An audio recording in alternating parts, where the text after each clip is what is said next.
թույլ չի կարելի տալ այլևս, որպեսզի տեղի ունենա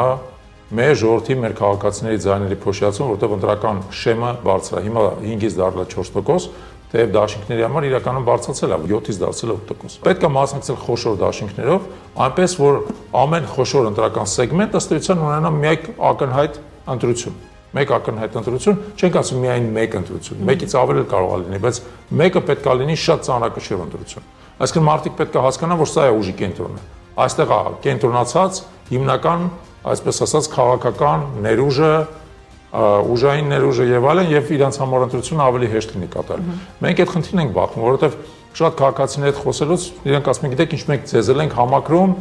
ու այս մեկին էլ ենք համակրում, ու մենք չգիտենք ձեր միջև ինչպես ընտրություն կատարենք։ Ու մենք կարծում ենք, որ ամենաճիշտը մեր քաղաքացիների առաջ պատասխանատվության տեսանկյունից կլինի այն, որ մենք չստիպենք իրանց արհեստական ընտրություն կատարել։ Եթե գաղափարական դաշտում մենք մոտ ենք, դա նշանակում է, որ